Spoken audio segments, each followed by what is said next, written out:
Duval. I'm a physical therapist at Flagstaff Bone And Joint, and today I'm going to walk you through a set of exercises to be done immediately post-operatively if you have recently had an Achilles tendon repair, reconstruction, or lengthening, okay?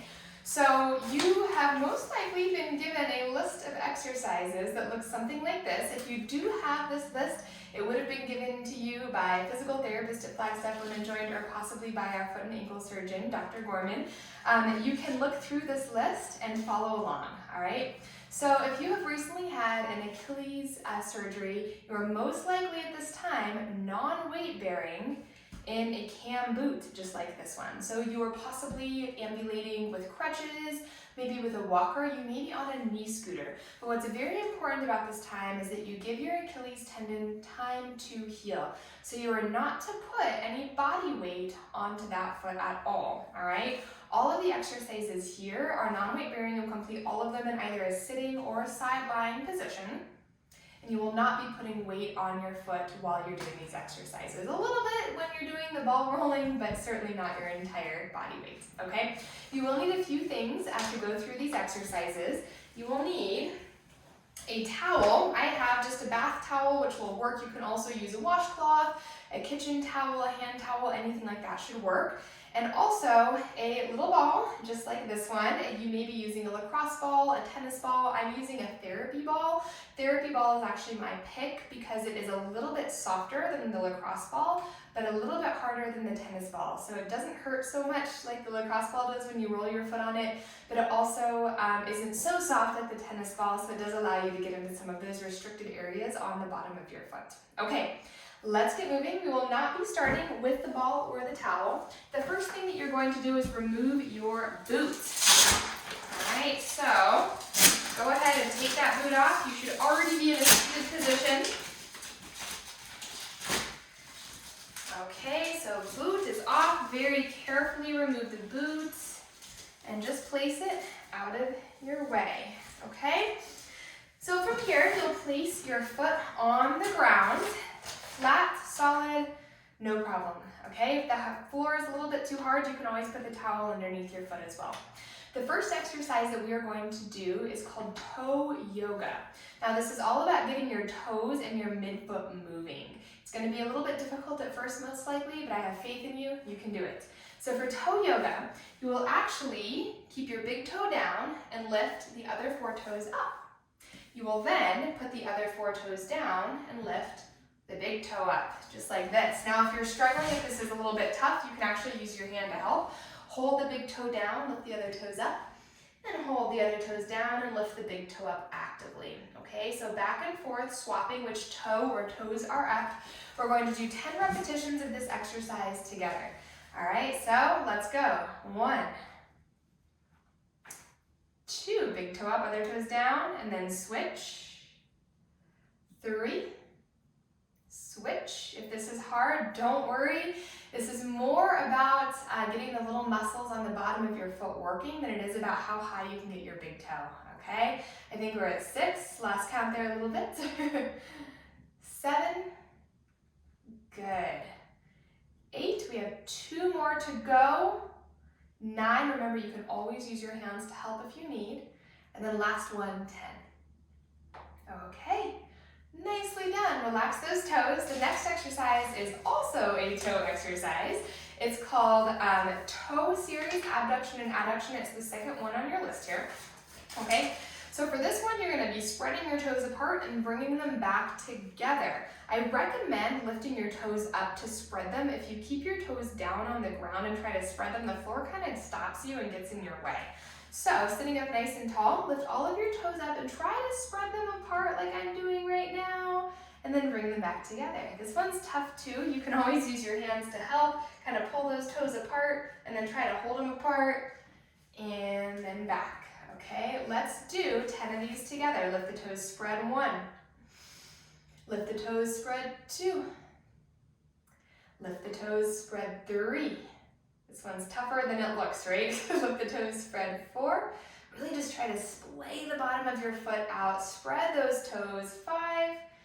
Nice. It might get easier as you go, as you loosen up. 6. Almost there. 7, 8, 2 more, 9, and then here's the last one, 10. Already done, that wasn't so bad, right? Shake it off. Okay, next exercise, you are actually going to need your ball. So take your ball and you'll place the ball underneath the sole of your foot. Okay, so we will do about a 30-second roll with the ball here. You can do a little bit longer if that feels good, 30 seconds to a minute. You're just gently rolling the ball forward and backward along the bottom of your foot, okay? And then you're maybe trying to get the toes a little bit, any areas where you feel restriction. Make sure you're not pushing like crazy hard. You're not like, oh, I'm pushing all your weight down, right? This is a very gentle roll just to get the muscles, the fascia moving on the bottom of your foot in preparation for weight bearing. Now, because you've recently had an Achilles tendon repair, here's what I want you to watch out for. I don't want you to pull your foot so far back that it's stretching your ankle into dorsiflexion. You see this angle right here? I want you to keep this neutral. So I don't want you to pull it back any further than neutral. Try to keep your knee on top of your ankle for this exercise, okay? And that's just so you don't put too much tension on the recently repaired tissue. So you're just rolling side to side, forward, backward, not bringing your foot back like I'm doing right now, keeping it directly underneath the knee or in front, okay? In front of me. So about 30 seconds here. Beautiful. And then once you feel pretty good, you feel pretty loose, we're actually going to strengthen the bottom of the foot. So remove the ball from underneath your foot, put it to the side, okay? And the next exercise on your list is called arch lifts. I'm actually going to demonstrate this exercise on my right foot just because I think you'll be able to see it a little bit better. So foot is going to be flat on the ground. For this exercise, imagine as though you have a string attached to your arch that is pulling the arch up and then relaxing it back down. Okay, so you will squeeze the bottom of your foot together. It's going to feel like all the little muscles on the bottom of your foot are contracting, and then you'll relax. Okay, we're going to do 10 of those. Make sure you're not scrunching your toes under. Your toes do kind of pull back a little bit, but you're not scrunching the toes, okay? So I'm just going to use my hand to show what should be happening at the arch. Let's do 10 together. 1, down, 2, down, 3, yeah, my foot's already getting a little bit tired. 4, it should feel like the muscles right under here are working. 5, pull, yes. 6, 7, 8, 2 more, 9, and then here's your last one, 10. All right, relax it, excellent job. That one can be a little bit tricky, just like the toe yoga, so don't worry if you don't get it right away, it will come with time. Okay, the next exercises on your list are the clamshells. We're actually gonna skip over those and go to the final 2 exercises for now, just because you're already sitting in the chair. The clamshells, you have to lie on your side, so we'll come back to those soon. Okay, so skip forwards until you get to the seated hamstring curl, which is right after the clamshells, okay? So for the seated hamstring curl, you are actually going to need your towel. You'll place the towel directly underneath your foot, okay? And I do recommend doing this on like a hardwood floor. It's definitely gonna slide a little bit easier than if you're on carpet. Now, because you recently had an Achilles tendon repair, watch carefully. This is what you are not to do. You are not to slide your heel back so far that you're getting your foot into dorsiflexion. You see that?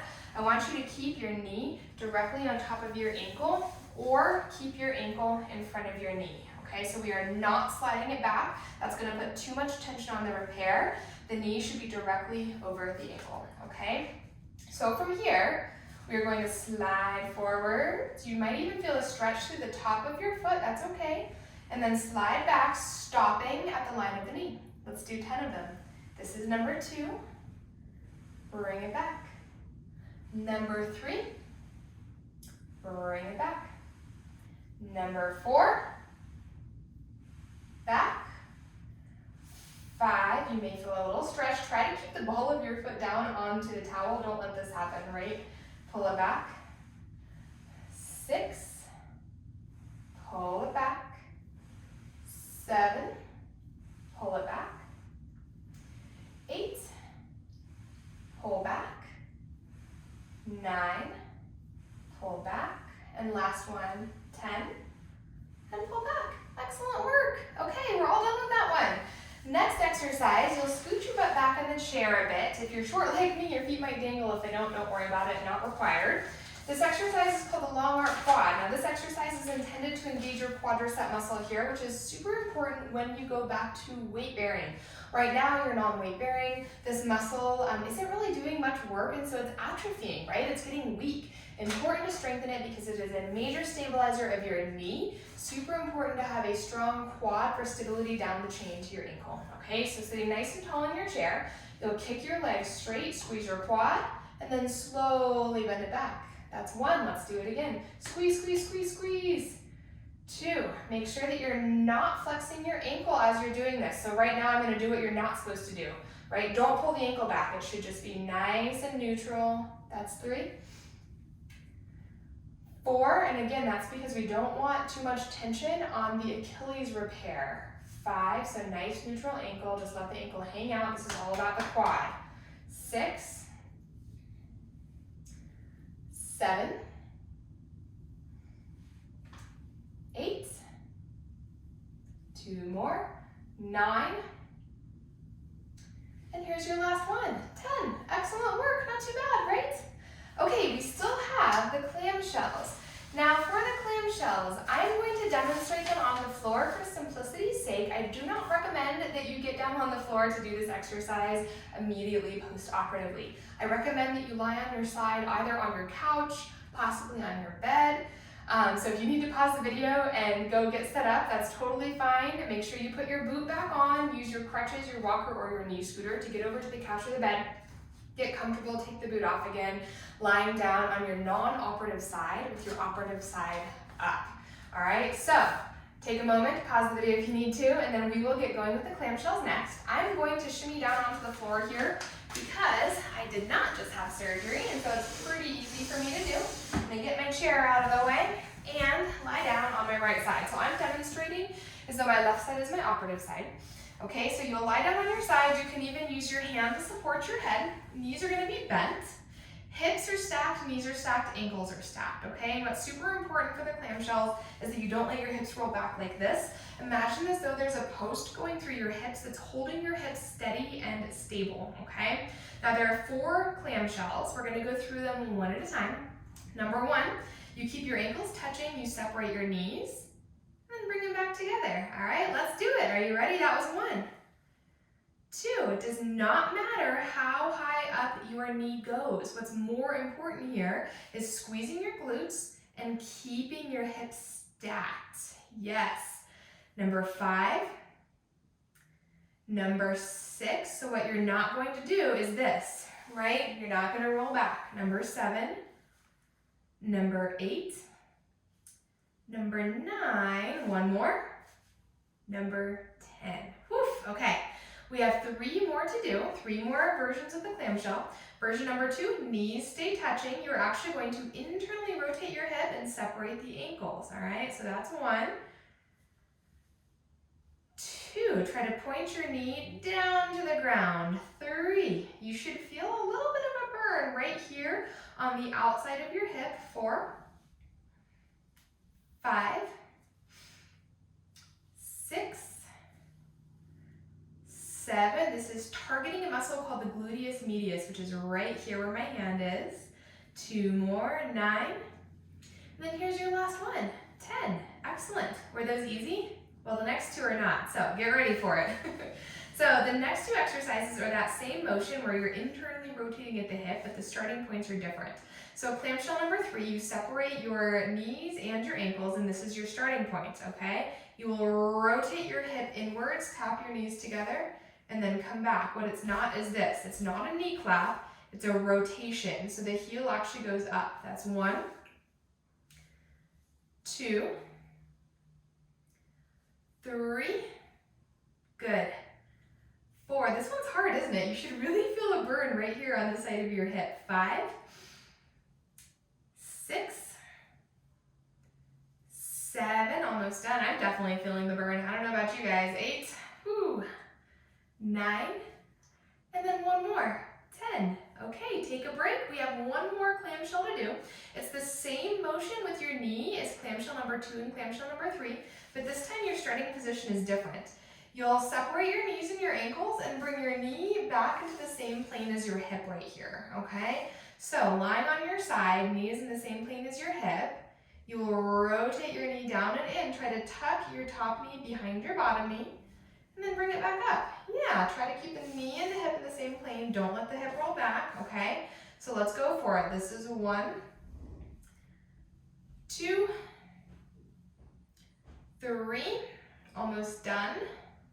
4, 5, you should really be feeling a burn in the muscle here called your gluteus medius, which is a major stabilizer of your hips, knee, and ankle down the chain. Super, super important. 7, 8, 9, one more, and 10. Nicely done. That glute should be burning. And remember, I know you did not just get glute surgery, but when you do go back to weight bearing, having a strong and stable glute is going to assist with your ankle stability. So it will actually make it quite a bit easier and less painful for you to get back to walking when the time comes, okay? So those are your exercises, guys. What I would like you to do is rewind the video, start from the beginning, and do that whole series again. So you should be doing 2 sets of 10 of each one of these exercises, 1 to 2 times a day, 4 to 5 days a week. Remember, you should never push into pain, okay? You might feel a little stretch, a little bit of tension. There should never be any sharp pains. And if there are, make sure you're backing off from the exercise a little bit. Because you did also recently have an Achilles repair, you should not at any time be allowing your foot to be cranked back like this, right? So always make sure that your foot remains neutral. We talked about this in all the exercises where that's possible. I just want to go over it again. No pulling back on the foot. Don't try to stretch your calf right now. There will be time for that, I promise, but right now it's all about protecting the repair and just maintaining and progressing your mobility in a safe manner so that when you do get to the point where you can start stretching and strengthening that calf, you're going to be set up to do so perfectly, all right? Thank you guys so much for watching. Good luck with your recovery. If you have any questions, please feel free to reach out to me. Again, my name is Morgan Duval. You can find me in the physical therapy gym at Flagstaff Bone And Joint, or you can send me an email. It's my first initial last name, mduval, D-U-V for Victor, A-L, just one L, at flagstaffboneandjoint, all spelled out, .com. Thank you so much.